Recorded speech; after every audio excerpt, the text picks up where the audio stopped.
Hi there, this video is going to go over the plagiarism practice from last week. If you were confused about it, that's okay. I'm going to go through one by one and explain them. So number one, last summer my family and I traveled to Chicago, which is quite different from the rural area I grew up in. We saw the dinosaur zoo at the Field Museum and ate pizza at Gino's East. So this person would not have to cite any of that information because it is based in their own experience. So there's no problem with plagiarism in this first example, okay? Number two, Americans want to create a more perfect union. They also want to establish justice, ensure domestic tranquility, provide for the common defense, promote the general welfare, and secure the blessings of liberty for everybody. So, if that sounded familiar to you, that's because it's from the preamble to the Constitution. Now, the ideas in the preamble to the Constitution would be considered common knowledge. And so, if this were well paraphrased, this would not have to be cited. However, this author has used pretty much the exact same language as the preamble to the Constitution, and it isn't in any quotation marks. And so the problem, this is plagiarism. The problem is that it isn't a complete paraphrase. So this author, to fix it, would either need to put the exact language in quotation marks, or they would need to more thoroughly paraphrase it. So it should be completely in their own words with their own vocabulary and their own sentence structure. This one's confusing, I know. Number three, I find it ridiculous that 57% of high school students think their teachers assign too much homework. This is plagiarism because we don't know where this figure came from. So is this from a study that this person read? Is it from a survey?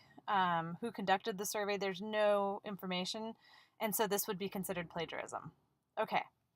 Now the next three questions, 4, 5, and 6, are based on this passage from Martin Luther King. So all of this is a quote from Martin Luther King.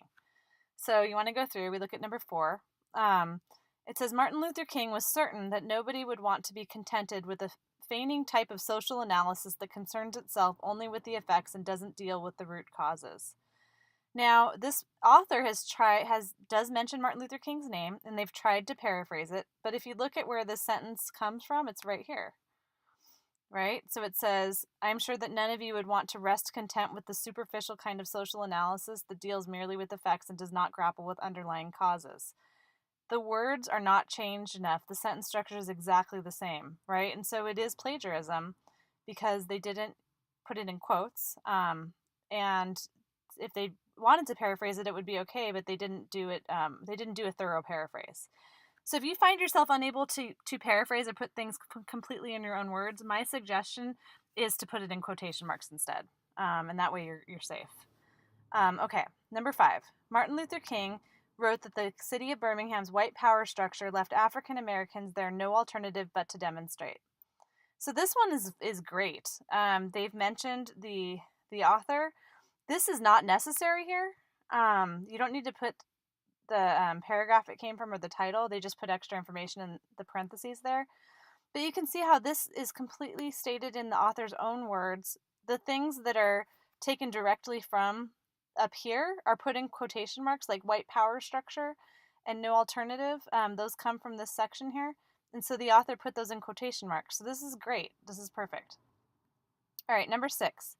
In letter from the Birmingham jail, King writes to fellow clergy saying that although they deplore the demonstrations taking place in Birmingham, your statement fails to express a similar concern for the conditions that brought about the demonstrations.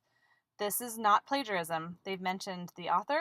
They've put the exact quote in quotation marks. They're good. Number 7. My friend Kara told me she loves living so close to the ocean. Okay, she mentioned who her friend is. There's nothing there that's proprietary. You could put the Kara's last name here and then do a works cited page, but to me, this would not be considered plagiarism. It's, based on the author's experience of what their friend told them. Number 8, Americans are guaranteed the right to freely gather for peaceful meetings. This comes from the First Amendment. It is completely paraphrased well. It's common knowledge because it's a historical document that many people are familiar with, and it's completely paraphrased in their own language, and so this one's fine too. So if you have any questions about any of this, I know it can be confusing and annoying. That's, MLA format citation. It's not fun, but it's not hard. You just have to kind of practice with it and take some time to be careful. Just ask me.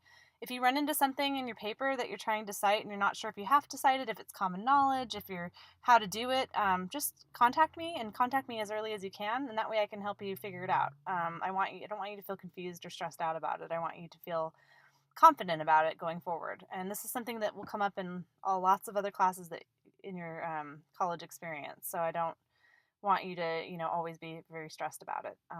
And it just takes practice. So, okay, hope this helps.